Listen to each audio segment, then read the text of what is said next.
All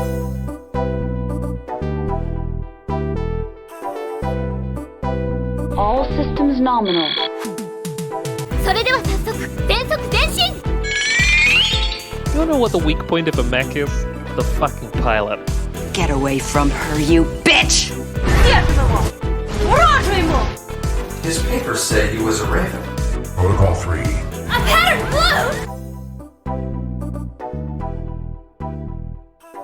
Welcome to On the Shoulders of Giants, a giant robot power hour discussing mechs across media, their stories, and why we love them. I'm Nico, and I'm joined by Alice. I'm really excited to destroy strikers today. Just really, really excited. And Bri. I have a 3-ring binder full of reasons that neon purple plaid is actually strategically viable in combat. So I'm excited to get into it. Well, this time around we're discussing a game that asserts Biden shouldn't cancel student loan debt because borrowers might be reborn with ability upgrades. Armored Core. Let's launch into it. Go on living, Raven. You or I? Which one of us was ultimately right? You have the right, the duty to find that out. I'm sorry, I couldn't resist. That is so good. I'm going to immediately date this podcast. Watch Biden actually end student loans before I can drop this podcast. No, this will never get dated. Don't worry about it. So, Armored Core 1 was developed in 1997. This was a game by From Software. So, From Software, most people know it now for the Souls games. Demon Souls, Dark Souls, Sekiro, Shadows Die Twice. Elden Ring? Elden Ring, that's a new one. Yeah. Bloodborne, which is never getting re-released on anything relevant. Don't talk about that. So this was their fourth game. This was created after Kingsfield 3. So they did 3 Kingsfield games, and then they were like, let's do something totally different. No more fantasy. Let's get right into mechs. And this is the first title in their longest-running game series, unless they drop Kingsfield 8 next year. Who knows? But the Armored Core series is over 25 years old.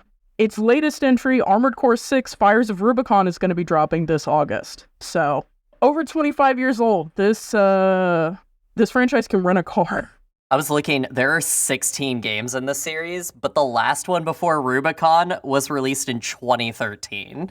So this is the biggest desert of Armored Core games we've ever experienced as a society.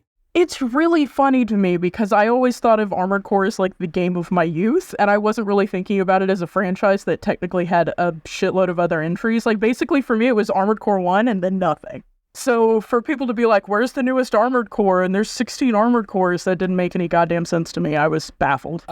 Down to the game titles that don't make any sense. This is the Kingdom Hearts of mech games. Oh yeah, the first game itself had 5 spin-offs that were not number 2s. These are all before number 2. But they just have the wildest names that are just amazing. Formula Front, Extreme Battle. 4 Answer. Yeah, 4 Answer is my favorite because it's a spin-off of 4, but it's not Armored Core 4 Answer. It's Armored Core, in the purpose of, or in the pursuit of Answer. Yeah, that was my favorite Armored Core spinoff, was Armored Core in Pursuit of Answer. So what did y'all know about Armored Core before getting into Armored Core 1, before going back to the roots? I'll go first. I was about to say jack shit. Jack shit. So, I'm gonna level with you. I've played one Armored Core game, and it was Armored Core 4 Answer. I didn't beat it. I played it for 30 minutes at a friend's house, and I said, this is kind of neat. I don't own an Xbox. And that's my experience with the entire Armored Core franchise. What about you, Brian? I have played one Armored Core, and it was Armored Core numeral 4, strike the word answer, for Xbox, I think 360. And I was I had a very different relationship to video games at that time in my life, and I said, this is difficult, so I immediately put it down and never picked it back up again. But, that's valid. 10 years-ish later, I am the resident Soulsborne, and that's true. So I was really excited to kind of get back into the sort of spirit of these games, I guess. Which, this game is so hard. It is, yeah. It pulls no punches. it has so many mechanics that we can get into it, but they were punishing. Oh, yeah. Some might call us a punished raven. Whoa. Thanks. We're getting deep into it. Thanks. No, I think that makes sense because I think one of the things FromSoft has become known for is all of the different minute systems that you can become a real pervert about, like depending on what you want out of the game. Like if you want to become a person that's just a strength build and you think it's super funny to carry around a hammer 3 times as big as you are, you can get super perverted about like, okay, how much strength do I need to one-hand this versus two-hand this? Like, what hammer should I actually get? Do I have to do some kind of fucked up summoning to get a different type of hammer? And I feel like you see some of the roots of that here. I'm sure there's tons of it in Kingsfield. I haven't seen a lot of Kingsfield. I never played Kingsfield, so I don't know that. But it's really funny because when I played this game, which was when I was 4 to 6 years old, so, you know, like when it dropped in the years following when it came out, I didn't get any of these systems. It's been really funny to revisit because pretty much the only system I understood in this game was one, changing the color of the mech. I understood that. Nailed it. Got that one on. That is by far the most important system. Had it down, and then just buying things. I understood credits. I wasn't very good at having credits, but I understood it's like, okay, I have to have a certain amount of number to purchase thing for number. And that's it. I didn't know any of the other stuff. This game really, it really mimics my life in that I went into debt immediately. And I almost never pulled myself out of it. So really love that this game let me not escape that part of my life. Yeah, I think you said something similar, Bri, that you were in pretty bad debt after a failed op, or failed sortie, rather. Yeah, but then also just like real life, I discovered the magical F1 and F3 keys on my completely legitimate way that I played this game. On your hacked PS1? And I was never in debt again. That's fantastic. I LARPed, this time I LARPed as my very brave spouse who's good at money management, and I played very conservatively. I immediately, let's hold off on this. Let's talk about playstyle after we get the summary of the events of this game, because it isn't very straightforward. So, Armored Core 1 introduces players to a grim vision of humanity's future, which at this point in the post-apocalyptic video game cycle is like, oh, this shit. Yeah, we've been doing this for decades. But Armored Core came in, introduced the grim vision. There was a world-ending war referred to as the Great Destruction. Great name. Just rolls right off the top. Amazing name for a cataclysmic event that has made the entire top side of the Earth uninhabitable. Just a great name. Can you imagine if we referred to like World War II or Vietnam? It's just like the ultimate decimation.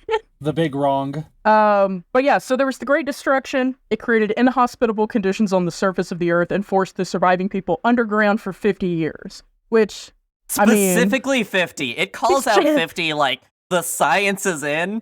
We can leave after 50 years. We're good. Everything's fine. All of the destruction, it's gone. It's no longer destruction outside. You can't go outside yet unless you're in a robot, but 50 years is good. Yeah, we're good. We can run ops. I gotta say, it looks good up there. I mean, the ocean ops and the island ops, it looks pretty nice. Some might say that this is all a controlling action of the ruling class and that the Earth is still inhabitable. But I don't think we get into that in this game. Well, we sort of do. So, in the time we've been underground, corporatocracies rose to power.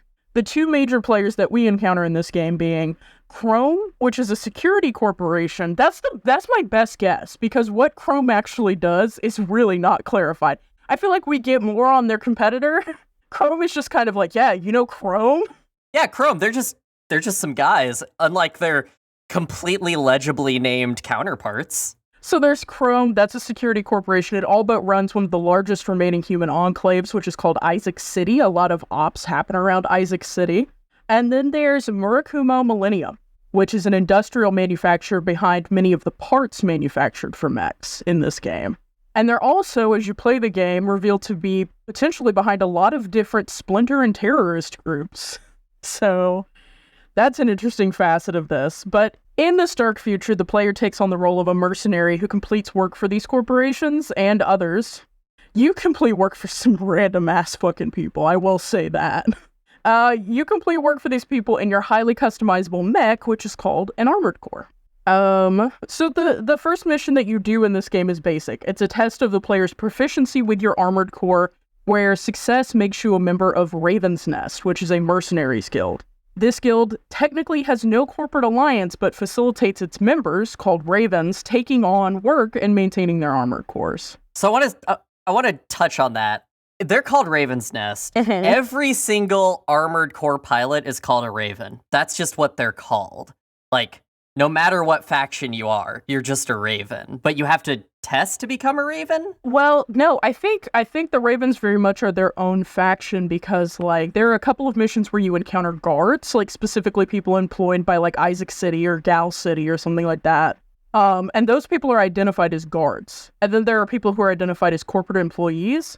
So I feel like it may just be that a lot of the people who can actually afford to maintain mechs are called Ravens because they are part of this mercenary guild, but it's not like the title for everyone. Breaking news, I have Google. Ravens are mercenaries managed by a mediator, like Raven's Nest, piloting customized mechs. So they carry out contracted work for their employers. So it's a title more like... a freelancer, a sellsword. It's more like... Yeah, it's more like sellsword. It's more like soldier of fortune. Like, it's a specific class title. Okay, that's interesting. I thought they could only be Ravens if they were members of Raven's Nest, which would, like, make sense. But no, we learn something new every day. I remember because I was reading other things and they kept referring to Ravens, and I was like, we're not talking about Raven's Nest. So, sorry, I got into the weeds on this. We should probably not cut into the summary. To be perfectly clear, in perfect FromSoft fashion, none of this information is told to you by, like, somebody talking to you. You have to, like, glean it from little polygons and context clues and mission, like... in wikis later. Yeah. Which I just love. It's like solving a mystery. It's so and the software. mystery is, what the fuck am I actually doing with this giant robot? I love that a lot of that information in this game is conveyed, like, through email. Yeah. Like, it's exciting to check your emails. Every day I get emails, and I'm always just like, ooh, I've got an email. Like, let's go read my little email. And it's either from, like, somebody you contracted with, or it's from R, who I guess is, like, your Q, or your... I've never watched James Bond. He's your information guy. He's your guy in the chair. You were close. Oh, no, who is it in Metal Gear? Who's the one that pisses his pants? Otacon. Yeah. Well, they're your Otacon. Yeah. Except there's a little bit less homoerotic tension and 100% less piss. Damn, that sucks. We've really downgraded. Armored Core 1, no piss. Confirming, 0 piss in this game. I feel like, see, I've gotten to the point in my actual replay that I'm at, like, the defend the train mission. I can't verify if there's been piss after that mission because I haven't gotten past it yet. So, Armored Core 1... As somebody who has watched somebody else beat this entire game in preparation for this, I can confirm, even with the extra endings, no piss. No piss confirmed. Okay. No piss So confirmed. does anything actually happen in this video game? Like, are there events? But like you said, it's a From Software game. Yes, things happened. You have to put the pieces together and extrapolate it. Yeah. Okay. Yeah. Because there is a pretty good story at the back of this, but it's hidden under From Software. Yeah. Yeah. So anyway, you're doing this work, you're a mercenary, you're taking on jobs, you're maintaining your armored core. So your armored core is the device that is distinct from a lot of the robots in this setting, which are MTs. They are muscle threaded, I think is what MT stands for, which is a really bizarre... It's a muscle tracer. That's what it is. So MTs can be for whatever kind of industrial work you may need. So you run into a lot of worker MTs and maintenance MTs. Oh, my boys. In this game. Yeah. But MTs that are used specifically for combat are armored cores. So I thought that was an interesting detail. But yeah, throughout the game, you're presented with a variety of missions to complete for various payouts of credits or sometimes parts, which steadily increase with the game's difficulty. Credits are used to buy new parts for your player's armored core, giving it new capabilities and allowing you to take on more difficult jobs. So that's the really core gameplay loop, as articulated to my mom articulated by my mom when I was 4 years old. I want to see if I can get an audio drop in here of her just saying this, but she always said to me, save credits, buy bigger guns. So that was my first economic lesson, and it was because of Armored Core. That's so beautiful. I'm gonna have to agree with your mom on that one, honestly. That's so beautiful. So true, so brave. And really distilling the dark heart of capitalism right there. So, based on which of the two major corporate powers the player successfully completes more jobs for, and again, that's Chrome and Murakuma Millennium. Can we call it MM from now on? Because I'm not gonna... Yeah. Based on how many successful missions you complete for Chrome or MM, you get set on a path. So that actually determines which ending you get, which in typical, like, video game of this era fashion, it's very hard to tell... One, that there are different endings, and two, that you can get one or the other based on your choices. This is where I think the wikification of video games later on has helped a lot of people, because I'm gonna level with you, I had no idea that one, there was an ending to Armored Core, and two, that there were different endings for Armored Core when I first played this game. I had no idea. But you can basically choose. And so, based on who you do more jobs for, one or the other seizes the upper hand on Earth and forces their competitor to make a major play. In the Chrome path, if you side with Chrome, the player sees MM attempt to reactivate the massive orbital weapon thought to have caused the Great Destruction, called Justice. Which honestly, one of the greatest super weapons in one of these games. Like, so good. So good. The Great Destruction caused by justice is such a powerful statement. It's good. It's good. It's just words. Words are beautiful. Damn. But if you go down the MM path, which is equally cool, the player has to square off against Chrome's Devastator, a massive mech 5 times the size of an Armored Core. I gotta say it, I don't feel like these are comparable. Like, you can't just be like, what could face off against Justice, the device that destroyed the Earth? I think it's probably a 5 times bigger. We don't know if Justice is real. It's never established. That is actually a weapon. It might be like Reagan's Star Wars. Who would win in a fight? The Divine Justice or a big guy? Yeah, you could literally fight a god or a big guy. Like a real big guy. I honestly think it's like you gotta go down the Chrome path and fight against Murakuma Millennium, and I think... Oh, but this big guy is so good. He's chunky. We can talk about him when we talk about the mechs. Yeah, the Devastator is a huge chunky lad, so... But a third factor in all of this is Raven's Nest itself. Founded and led by Hustler 1, which I have a spoiler here because I thought it was interesting. They don't ever tell you that Hustler 1 is not human. The assumption you can make from playing the game is that Hustler 1, who pilots the Nineball, is human plus, which is something we'll get into in a minute here. But it's basically an enhanced human. Like, he is the best of the best. He's ranked number 1 in Raven's Nest because he is just that good. But what is revealed in later games that are still set in the same continuity is that Hustler 1 is actually a combat AI, which I think actually informs a lot if you are watching the cutscenes or playing through this game. Playing it knowing that Hustler 1 is an AI versus playing it kind of making your assumptions about this guy just being the coolest dude ever, I think that really has an effect. It definitely colored like my perception of the organization of Raven's Nest, kind of knowing that in canon Hustler 1 was an AI. So I don't know if y'all knew that or... I did not know that. I didn't know any of this. I did because I watched somebody play the game. And so I know where his story goes. Oh shit. I do want to say he's not the top ranked in Raven's Nest. He's the top ranked Raven. He's the best mercenary on Earth. Yeah. Which makes sense, because, you know, I think the first thing that we would perfect as far as AI technology is to perfect battle AI, so... What else do you need? What else do you need, right? We're not gonna help people. Yeah, I know. There's probably some French terrorists for that, and then you find out that they're controlled by MM. I'm killing strikers, okay?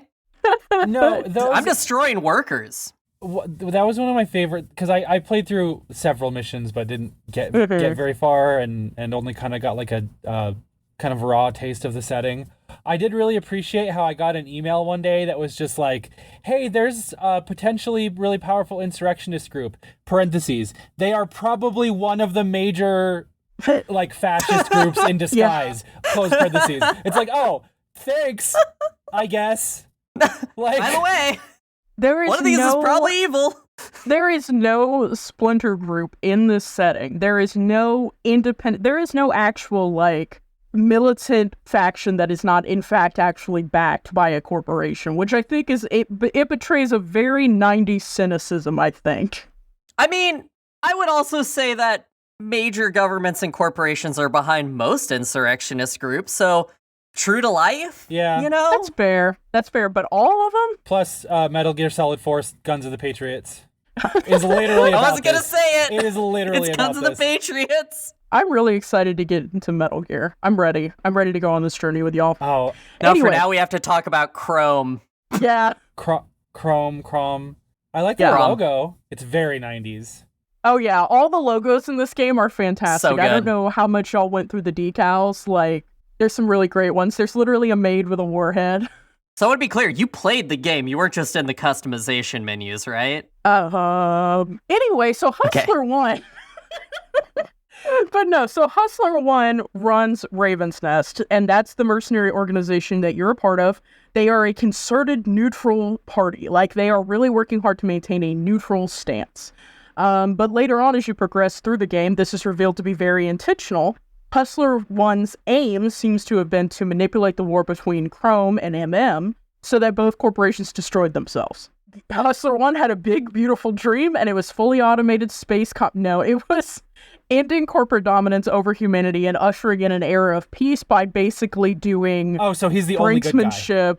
Yeah, by basically doing brinksmanship and let the two big ones fight it out until they killed each other. Let them fight. So, but you as a player character, your Raven disrupts that plan inherently because by taking on more missions by one or the other, you choose a path and you give one of them dominance. So you disrupt the plan that Hustler 1 had. Are we the baddies? Are we the bad guys? I might need the Are We the Baddies drop, just Are ready. we the baddies? Hans? Yeah, so yeah, Hustler 1 was trying to end all this, trying to get them to, bite each other's dicks off, and it didn't work because you interrupted it. And eventually you do have to face off against Hustler 1 and two of their iconic Nineball armored cores in the Raven's Nest HQ. And we'll get more into the Nineballs later, but they are a type of armored core that becomes really iconic throughout the series. So, bright red, just a big, beautiful mech. They're so we sick. love a big, beautiful mech. They're so sick. It's a very beautiful robot, and honestly, I wanted to die to it, but I'm not a loser, so... Alice was like, damn, I respect you so much. The hardest boss in this game is the looking up and down controls. Yeah, God, that's fucking true. Oh my god, I got blitzed so many times just in the opening mission, which is very much a mission that's like, we're testing to see if you're Raven material. No, it's testing to see whether you can use the controller, and let me tell you, I failed 3 times.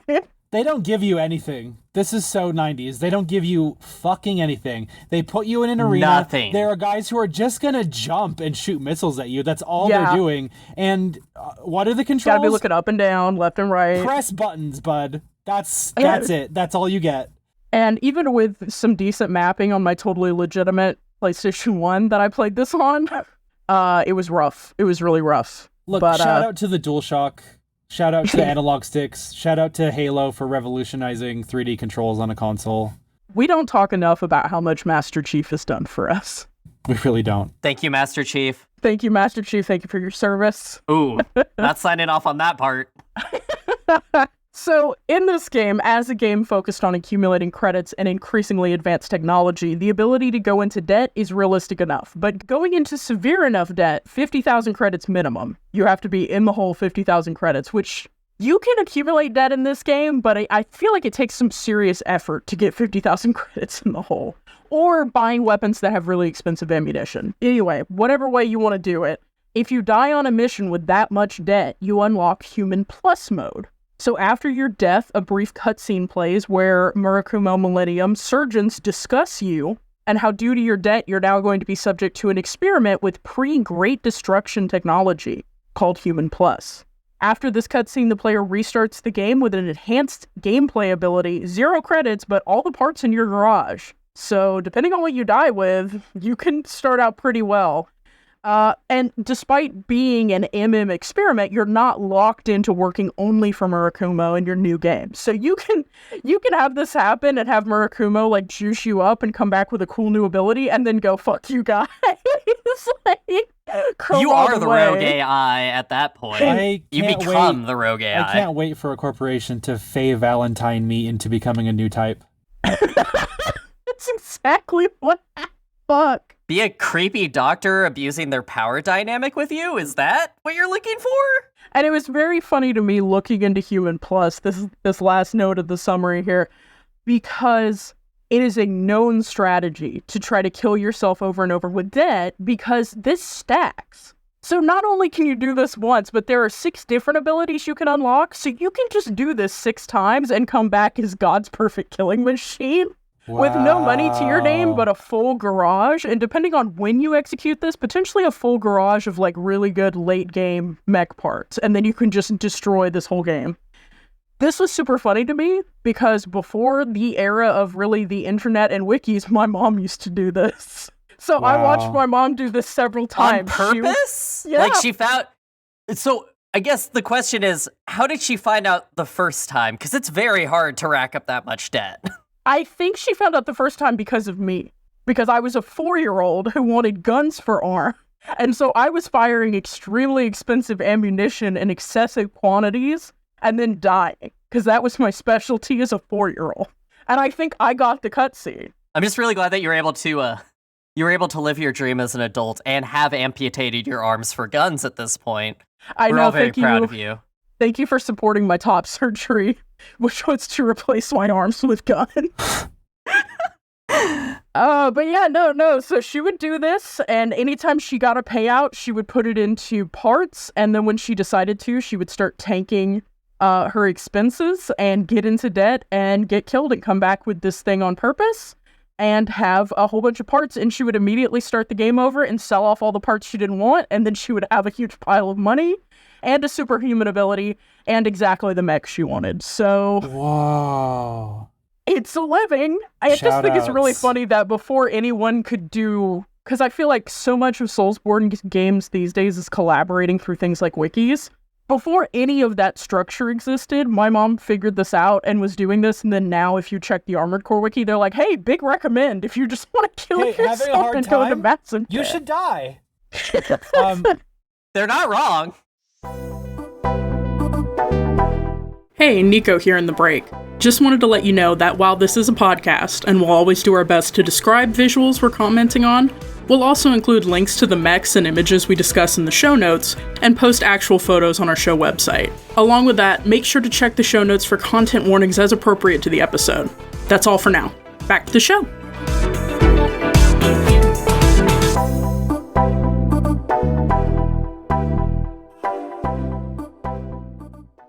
So, that is the general shape of this game, and it can be said that this is a fairly simple story, especially nowadays. Like we have lived through several different decades of, there's corporations and they're at war, and it's bad, and maybe we're the baddies. Oh my god, the corporations want to put your brain into a robot, AI is taking over and controlling all warfare, like...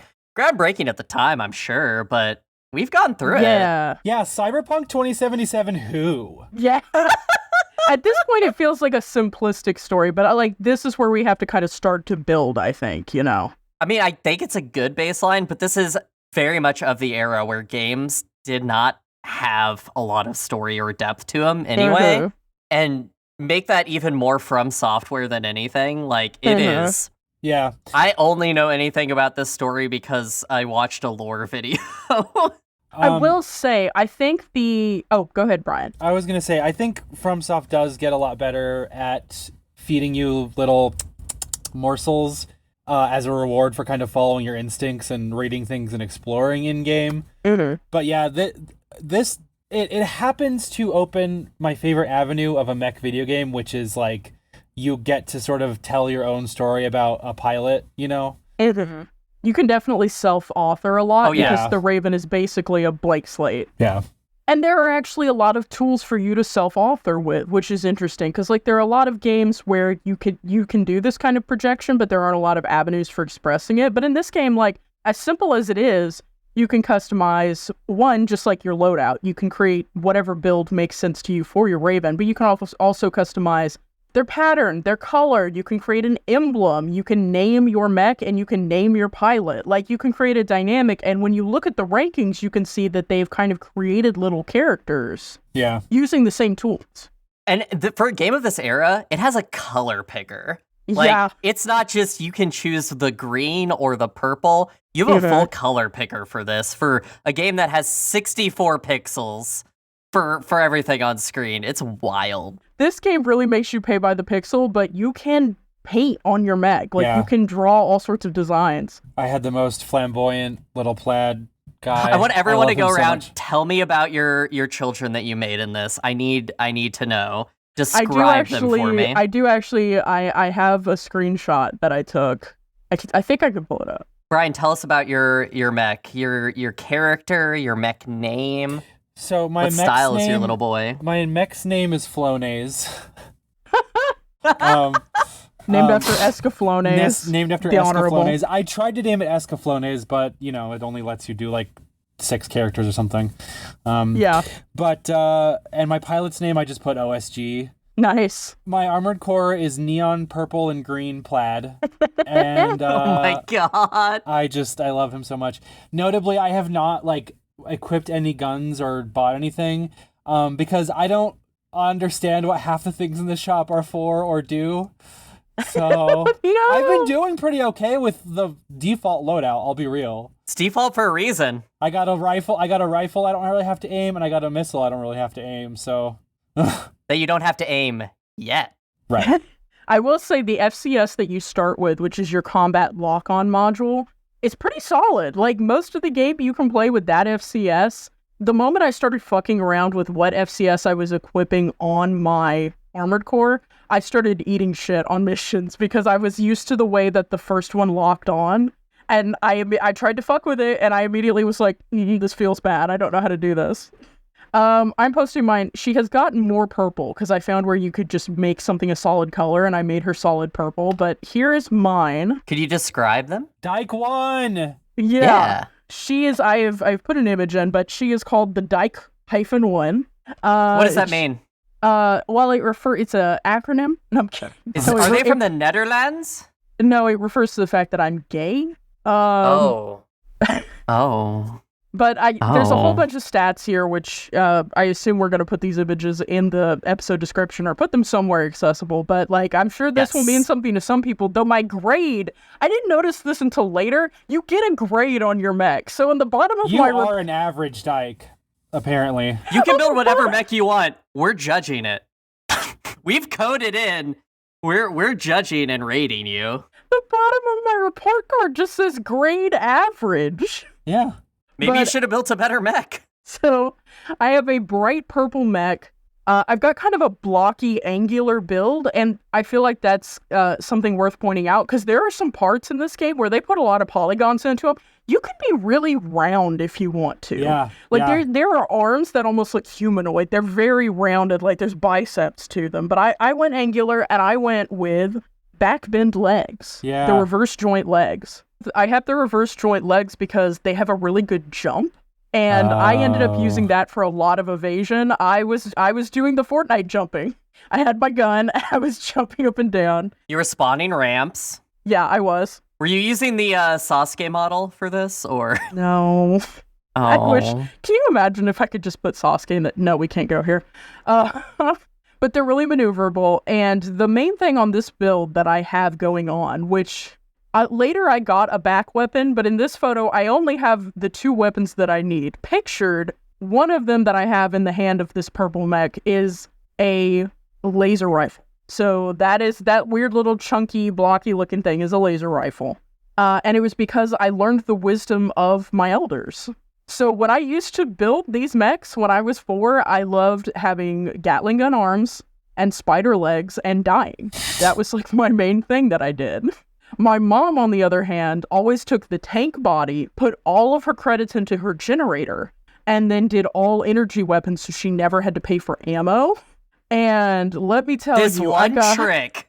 Yeah, this one weird trick. So Corporations I started hate her. playing. Yeah, I started playing and I realized like the bulk of my payouts were going into not just mech repair, but just paying for my big, huge bullets. Which makes sense. I mean, these are mech-sized bullets. These got to be huge, but like... Yeah, I mean, my trick for that is I only shot and hit, so every bullet was used, but... That's really fair. I'm not actually good at this game, so I was really paying out the ass. But yeah, very quickly I converted in my age now and my wisdom to her strategy, and so I had a quality generator and a laser rifle, and then I had the laser sword, which was very useful. Oh, the laser sword is so sick. It's so sick, and it's super useful for missions like, say, where you have to remove the berserk worker robots from the generator facility, and if You have to put down the workers. Yeah, you have to put you're down Pinkerton. the workers. You are. This game is Pinkerton the mech game. You become a Pinkerton. Yeah.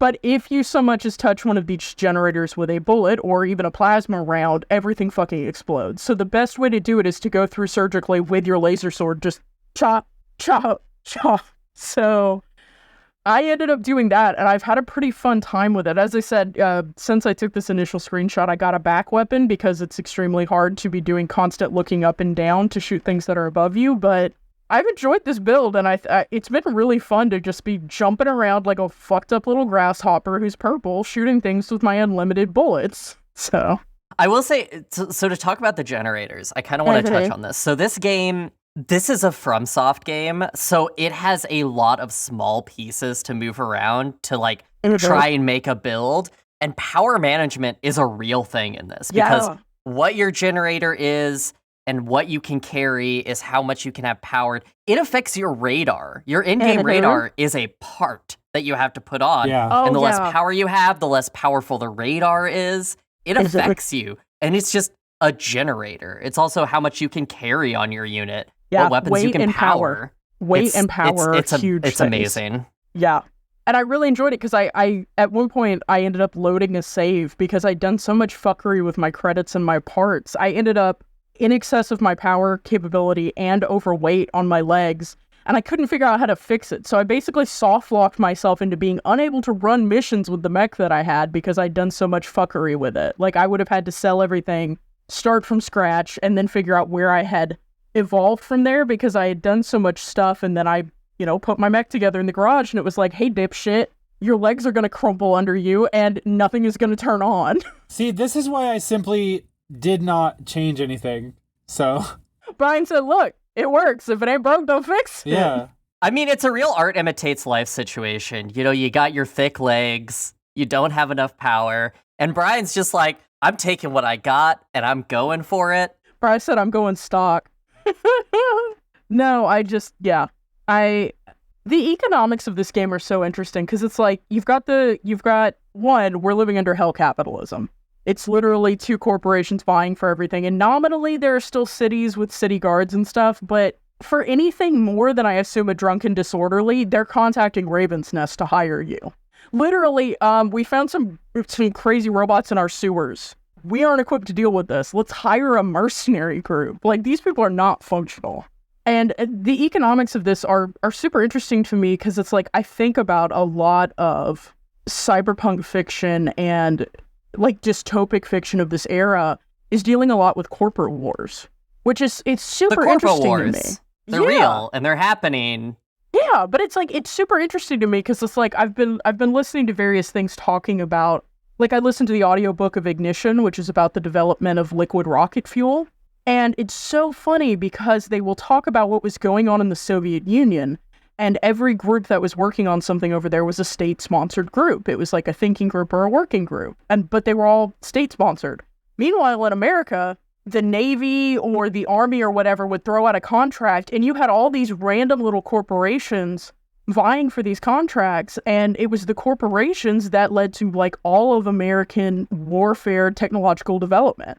And that's so stark, especially at the time during the Cold War, because you had the Soviet Union for contrast. Yeah. Somebody else was doing it different, but like a lot of the Western world, now we have Unity and Hewlett Packard. I just want to say, which side came out on top there? You know, I'm That's true. Perestroika really fucked us. But, Jesus. I don't know. I think it's an interesting reflection. I kept wanting in my mind to try to figure out how to connect this narrative to the console wars, and I just couldn't figure it out. But, like, so much fiction at this time is looking at corporate competition that was just, like, popping off in the era in which this was made, going, hey, inevitably, this is going to be global. The obvious thing to me there is just, like, the kind of narrative that we tend to seek. I mean, it's why we have sports. It's why we like video games about war. It's like our brains like a this side, that side kind of brawl, you know? So that's why we have the Apples. They like to pick a side. Yeah, that's why we have the Apples versus the Samsungs and the Xboxes versus the It's like, these are all the same parts with different ranch dressing on them, and we're gonna, like, die on a hill about one of them. Chrome is like a garden salad, I feel like, and is more of a, like, you know when you go to a pizza place and they just, like, take the full head of lettuce and cut it into quarters, throw it into a bag, shake it around, and then they take a full tomato and cut it into, like, quarters? Like, anybody's gonna eat a quarter of a tomato in one bite, and then they just slather that chunky ranch on it that you know they've never cleaned the nozzle on that bottle. Oh. That's MM. Yeah. So I chose Chrome in my playthrough. So for great justice, yeah, have we gotten to the point of choosing a side? So you chose Chrome. So I went Chrome, and the reason for that is I read the wiki beforehand, and they seemed slightly not as evil. Yeah, Murakuma had a lot of fucked up fingers and a lot of fucked up pies. Bri, were you ever at the point of picking a side in this kind of thing? No, I was getting the kind of feeling that this was kind of a Warhammer 40k situation where it's just like everyone sucks here. Yeah, ESH. But I probably was going to choose Chrome because, like I said, I liked their just like weird like Windows 98 logo. It's so good. It's good. I can see it on the boot up screen. Yeah. I had started to kind of go with Murakumo, mostly because I feel like Chrome is set up as the path you should follow because they get the cooler confrontation at the end. Like, fighting Justice feels like the culmination of a video game. Fighting Devastator feels like, okay, you chose a different ending. I think you should all take a moment to look up, and listeners should too, look up a video of the Devastator fight. So it is slightly taller than you. It walks over hills, but the feet don't move, so it's like it's clipping through the ground, and it's just the most anticlimactic little fight. But that's what they got. They have the Devastator. It feels like, you remember when shit was popping off when Life is Strange released its last episode, and they had the nominal 2 endings, and if you saved your girlfriend, you got like 10 minutes of, or not even 10, 15 seconds of like cutscene of driving out of town. But if you chose to sacrifice your girlfriend and go with what was functionally the correct ending, you got like a full extra 10 minutes of like story. Oh my god. That's kind of what it feels like. It kind of feels like it's like, you're supposed to side with Chrome. You can side with Murakumo, but like, one of these endings is gonna rip, and one of them is gonna have a big boy. But to go on to your point of like, this is back in the era of you had to have a magazine, a PlayStation magazine, and in the back it was like, did you know there's a second ending? Whoa! I'd be interesting to see, because I didn't math this out. I would be interested to see if, like, in terms of the difficulty of missions and in terms of the number of missions you have, if you're more likely to end up Chrome just, like, playing like an average player. Because, you know, one factor in your ending is how many missions you choose for each faction, but the other factor is that do you successfully complete those missions? And, like, I feel like I was just running into more Chrome missions and they were easier to complete, whereas, like, the Murakumo ones tended to be kind of, like, one of the first ones you get paid in parts, which, you know, if you're not thinking about that yet, you might pass that one because you just want cash. And the part sells for a lot of cash, but if you're not thinking that way, then, I don't know. I'd be interested to know if anyone has mathed out whether you're statistically more likely to end up with Chrome. Hit us with it. Yeah. Questions at osgpod.com. Let us know. Somebody do the math. I do want to say this is of that era of game where, like, you just get a game and the game is the game. Mm-hmm. And it does kind of feel like it's like because having gone to the ending, right? Mm-hmm. you get to go back to the missions you didn't play in the end game. Like, it lets you go back and do everything you didn't do. And I think that that's a really cool way so you can feel like a completionist without having to go back and play the other story. Right. But the other story is there, even though it's sort of the same. So you could just play through as your one and then have your overpowered New Game Plus life. That's interesting that you can get everything at the end. I was wondering about that because I saw some footage where somebody was playing through and they had like all these different missions marked out these different ways. And I was like, is this a mod? But no, now that I'm thinking about it, it's like, this is your completionist ending, which society, if games with multiple endings or interesting branching paths would let you finish one and then just like simply pick up and play the other without having to restart the whole game. I gotta tell you, I am not looking forward to playing Nier Automata. Why? I'm afraid of this game. Why? It's so great. You should play the Red Strings Club.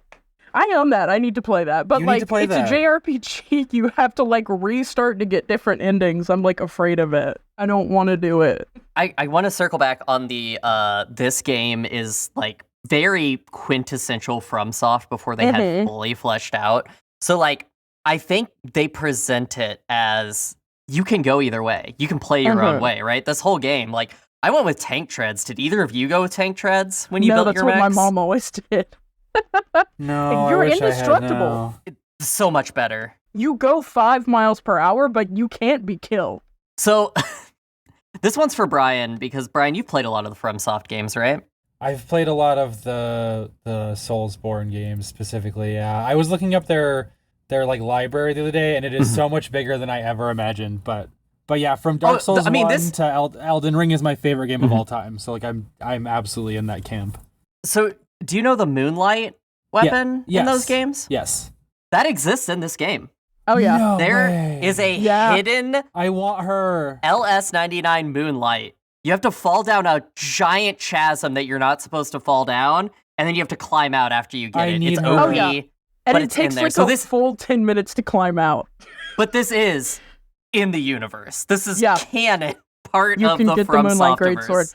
And it is a beam weapon. Like it is the Moonlight Greatsword, but it is a beam weapon, which I love. It's fantastic. Yeah. But this game is like, it literally, I think it has like 12 secret weapons that there's no hints, there's no narrative, nothing points you in these directions. You go in a boxcar. There's one mission where you can actually choose to fail it because your mission is to guard a part, and you can very much just bust into the trailer or the containment facility that has the part and take it for yourself. You fail the mission, you don't get paid, but you get the part. Shit. It's incredibly funny, but there's nothing to signpost that for you. No, this game is very much like, it's so focused on the exploring what you can do, which FromSoft does so well, which is just like, here's the playground, play in it, right? Also, there's a crazy AI, but good luck, right? Don't worry about him. He's just got 9 balls.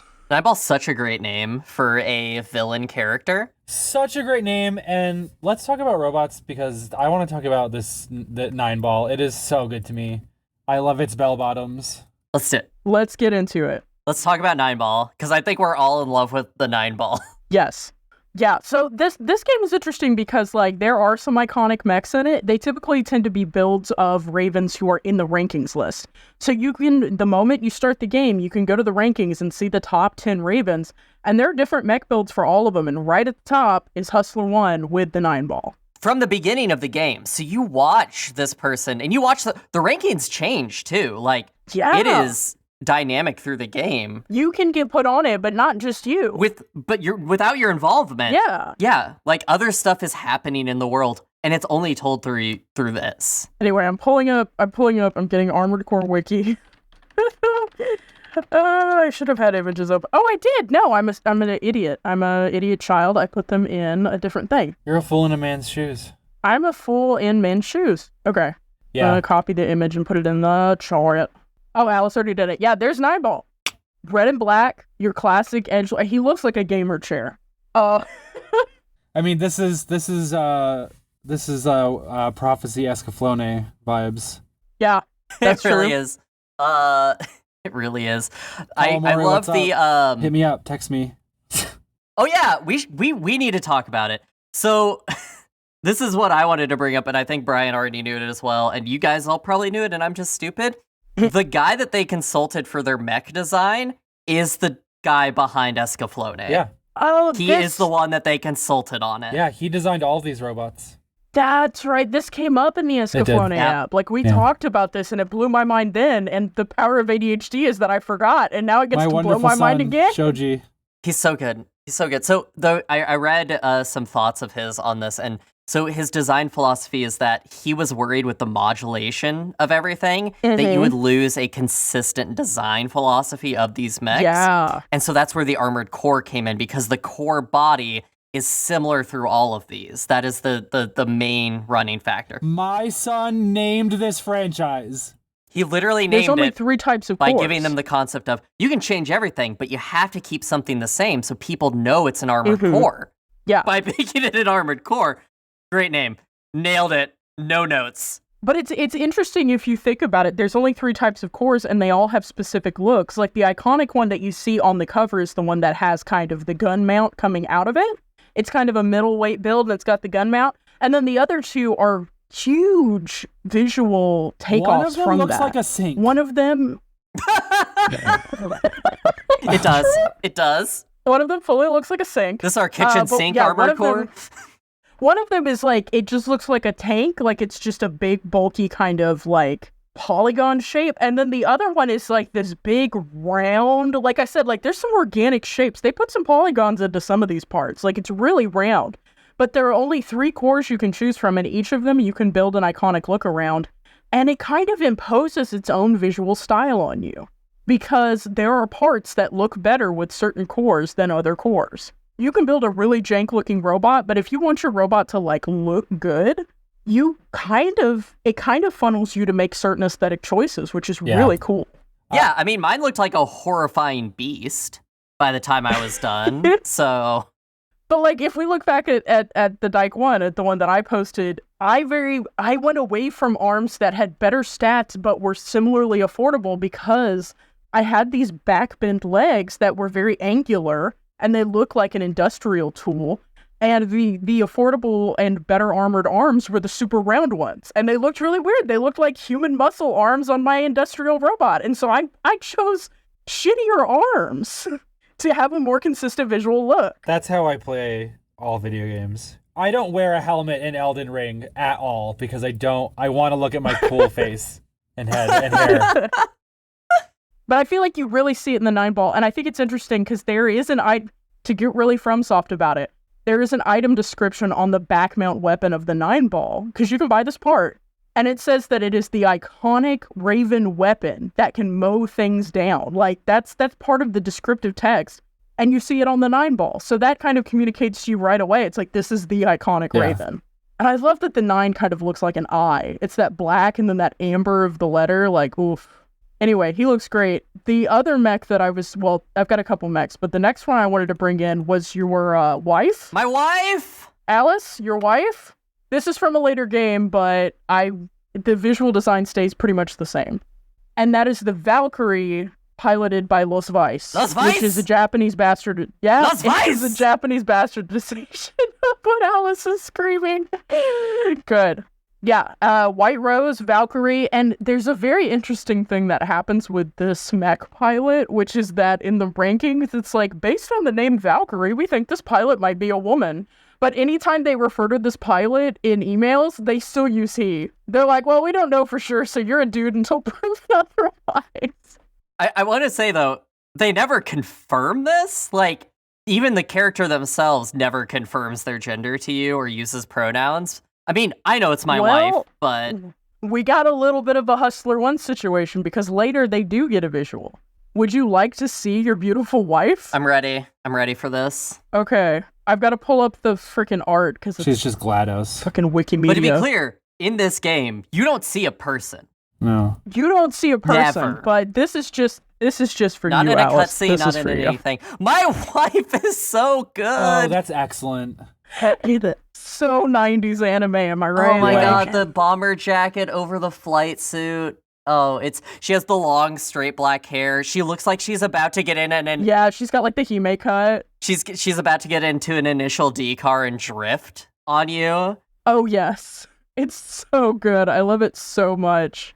But yeah, she's the second highest ranked Raven, and she acts as basically a mercenary defender of Gal City, which is, of course, the city populated entirely by women.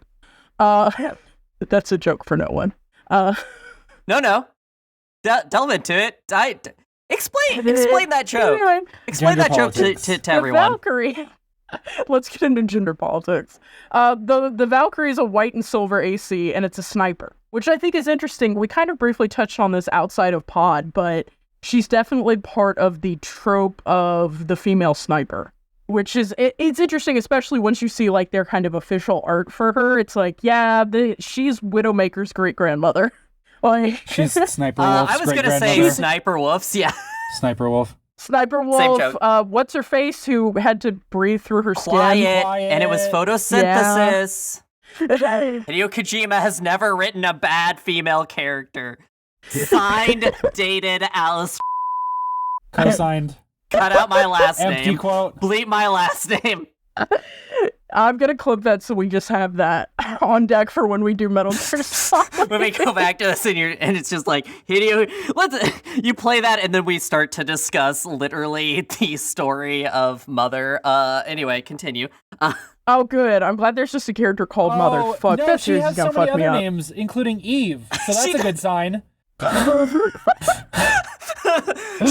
Surely she doesn't exist just for her womb in this entire series, right? Oh Right? my god, Oh I can't wait. god. Oh my god. Okay, but looking at the Valkyrie, one thing I noticed that was interesting about a lot of the mechs on the rankings that they built for you, almost none of them use the weird non-standard legs. Which I think is interesting. I think that's a visual choice. Like, I think only, like, there's a rank 9 mech that uses the backbend legs, and there's, like, a rank 7 mech that uses tank. But most of them are built in your typical, like... This is Gundam leg era for sure. Yeah. The way the bell bottom extends over those sharp 70s disco shoes. Yeah. It's very good. Everybo's got the Yeah. pointy-ass shoes. Everyone has everybody's a got the broad kicks. shoulder. They have a padded shoulder Oh, in yeah. their blazer, but as a robot. Yeah. So yeah, she's number 2, and you can square off against her in a mission, and if you're like me and you have honor, because it is a timed mission, you just have to survive 1 minute with her on the field. Because it is a timed mission, you can choose whether or not, well, you can choose to an extent, you also have to be good enough to kill her. But you can choose whether or not to kill her. And I, of course, piloting the lesbian one, fled. I want to say, I believe that female pilots should be treated just like male pilots and gender non-conforming pilots. Yeah. So I did try to take her down, and I lost horribly. And while she does not have stilettos to step on me, I feel like this is the mech equivalent. Like, her She stepped on unit you. is the mech equivalent of a She's pointy. queen, and so I Yeah. died. So you have to be good enough to also not die in the time limit on that mission. Yeah. And my first time, I got killed because I thought I could take her. Yeah. She comes at you, she's a sniper. Most of the time she's aerial, so it's about, like, how good is your FCS? Can you actually lock on? If you can't, you're probably fucked and you should just run. Oh, okay. The next one I wanted to take a look at was the Wildcat. So the Wildcat is one that I have just run into. Yan yan. Oh, hello, Wildcat. Yeah, here's the Wildcat. Kind of a red and gold, kind of a rusty ochre kind of colored Wildcat. You face off against him in a cutscene that leads into the rest of the mission when you start doing the defending the train mission, which is the one that I got stuck on, because between him and the fighter jets, my ass was grass. So Wildcat is a former Raven, canonically driven mad by human plus experimentation. So this guy was trying to game the system. He was trying to pull on my mom, and it didn't work out for him. He tried to go Nessa and he went Dylan Dow instead. You gotta be careful. That's the only Those are the two choice. genders. Two genders, my mother or Dylan Dow. That's real.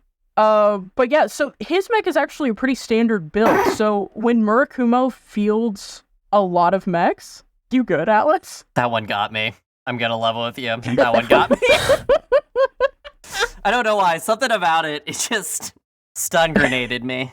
But yeah, so when MM fields mechs, they're typically fielding a standard build called the Spiteful, And the Wildcat is a variant of the Spiteful. So it's a different color, and it's got a little bit of different loadout. And it's a middleweight like Nineball, but it carries a very special laser sword, which Alice has mentioned. Wildcat has the Moonlight Greatsword. Oh, is that what that is? Is that what that is? Let's go! Oh, it's the right shape and color and everything. Yeah. I love her. It looks like it's using it as like a Assassin's Creed blade though. Like it doesn't look like it's holding it. Yeah. Well, that's because actually laser swords in Armored Cores are embedded in the arm. So they actually emit from the arm. They're not a held weapon. Oh. This game does really cool things with weapons like that. That is Which really I cool. think is really cool. That is super cool. Where it's like, I mean, realistically, you wouldn't have a hand holding a sword for these. Like, it wouldn't make sense. It's such a... Yeah. The only reason you would want a hand is so you could pick up different types of weapons, which is why you should not do what 4-year-old Nico did and make guns your arms. Guns are my arms. Or what I did when I got top surgery and replaced my arms with Gatling guns. That's just gender euphoria. I have to say, I think it's a really good thing we don't see any people really in this game. Because this era of video game capability makes robots look really cool and people really bad. And I just think that these blocky boys they look so good around the board, in the concept art, in the game. Everything looks really, really good, even though, obviously it's like 4 shapes, but in the best possible way. But it works for it. No, it really works for it. The polygons lend themselves a lot to Greebles. These creations and to getting cool things out of them. I took a bunch of screenshots of the different types of MTs that you run into, and I feel like it's topical because we're talking about like the different types of shapes you can get. So my favorite MTs are the ones that look like little ATSTs. You know what I'm talking about? The little bipedal, I love them. I had a very funny moment. The ones that kind of look flat and like they have like the little gripper arms that are in that. They just have like a big arm. I hate those things. Yeah, but they're the ones that are in the generator level. I used to be really, really scared of those when I was a kid. My mom had to do that mission. They're freaky and weird. Okay, I'm sending a series of images. Ooh, love that. Of the different types of MTs that you fight in this. I will also say, you know what else is in this game? You got mechs and you got little Mitsubishi cars. Dang, that car's in Cyberpunk. Yeah. Oh, this guy with the shoulders that like his arms hang off the ends of his shoulders. Oh, weird. yeah. The chaos. Oh, yeah. I love the tri-leg one, by the way. Little gonk droid. Yeah. So cool. He's just fucking scooting around. That thing is so fucking fast. So what we've got images of here, we have your standard worker MT, which looks honestly, it kind of looks like a marriage between the BioShock Big Daddy and the loader bot that you see in Aliens. It's got kind of that KG frame for the pilot, but it's got a drill arm and it's got a scoop arm. Very clearly an industrial bot. And then you have the one... This is exactly what I imagine, like, Sovereign Immunity's mech looks like. And then you have the ones that Brian was talking about that look like ATSTs. They've literally just got, like, legs and then, like, weird little arms. I don't know what type of labor they're for. I will say that isn't communicated well.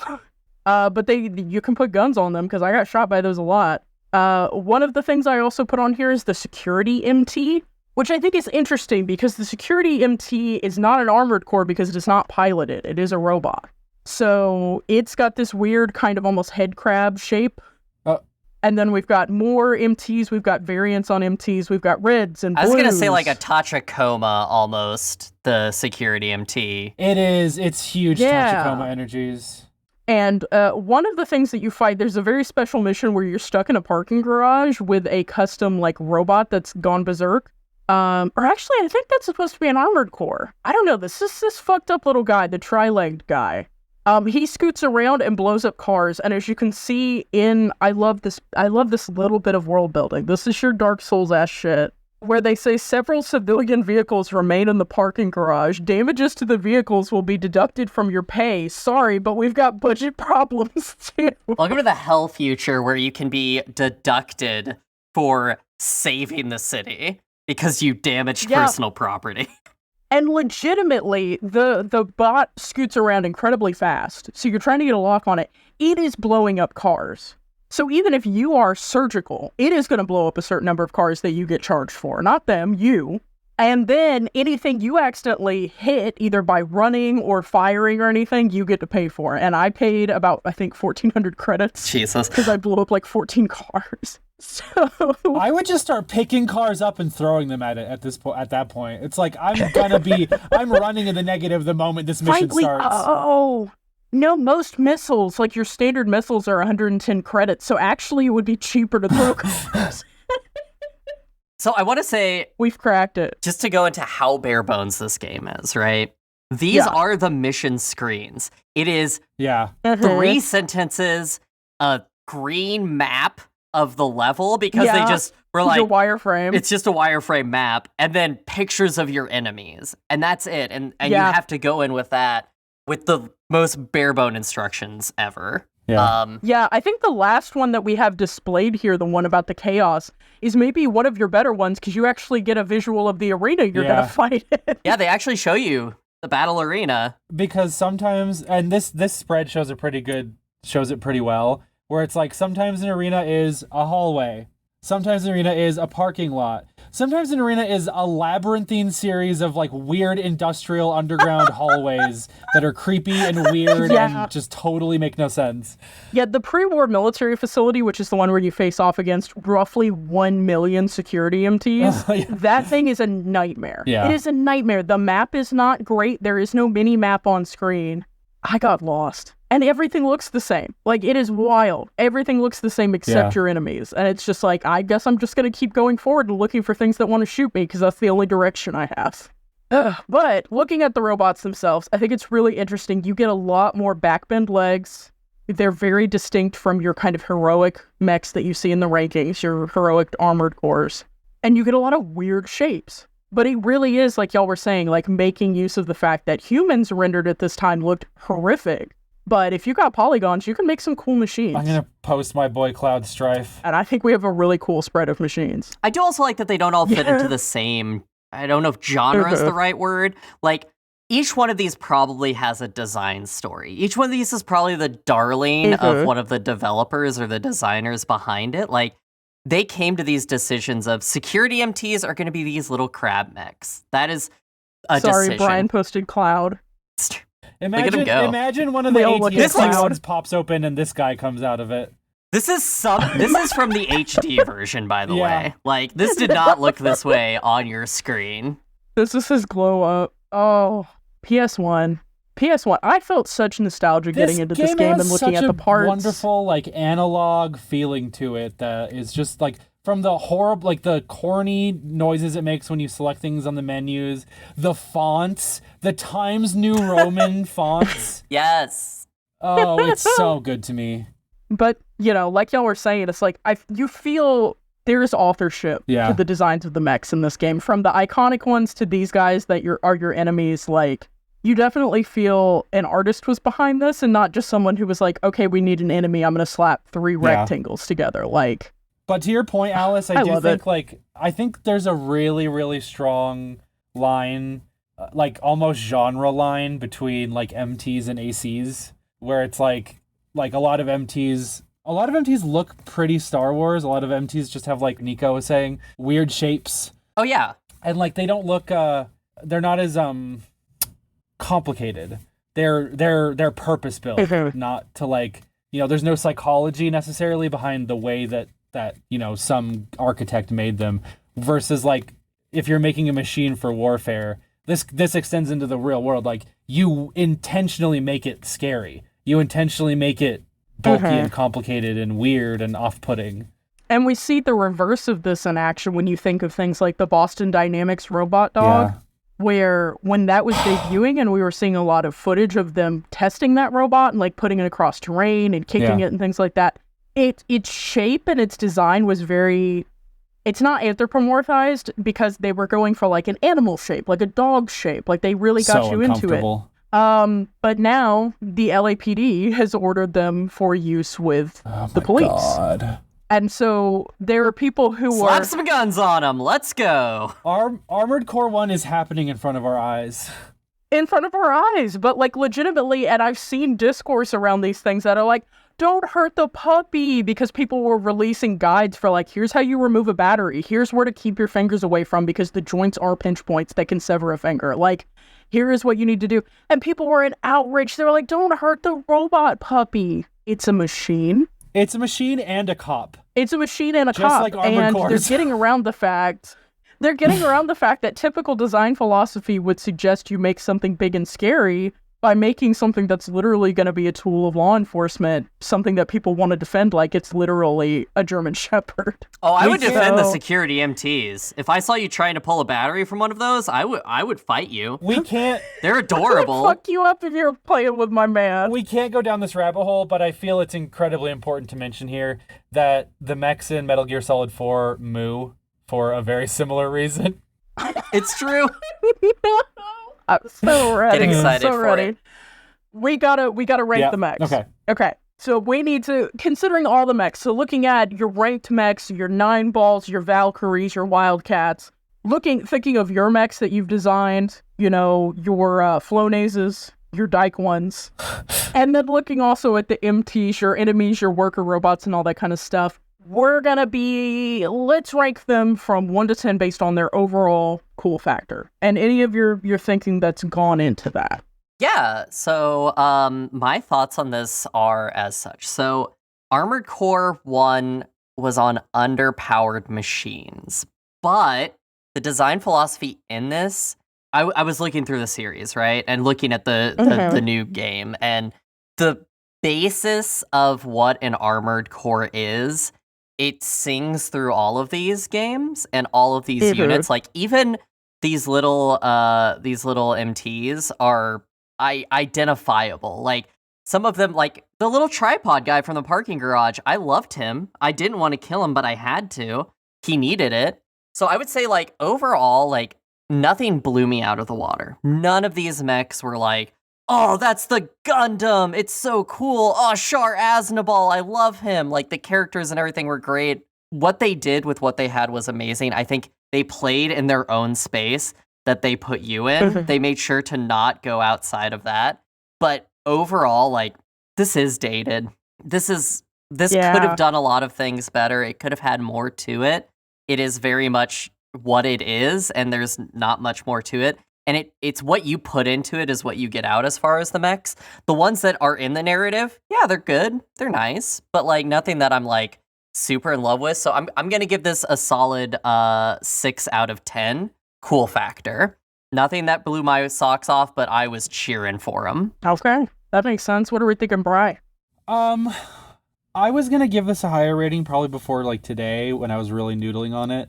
But I think one of the things that I feel successful mech media does extremely well is play with scale in a convincing way that makes the mech feel important. It makes it feel big. It makes other things feel small, and it draws its kind of emotional fulcrum out of that space in a lot of ways. I know I was saying it's a good thing just due to graphical like kind of logistics earlier, that it's good we don't see people in this game really. But to not have, like, you know, there's no buildings that fall over, there's no people running around in the streets, there's no, like, for all we really know, this could be custom robo, where the robots are literally 3.5 feet tall. Or not even, sorry, 3.5 feet, 3.5 like millimeters. Like, they're like microscopic in custom robo.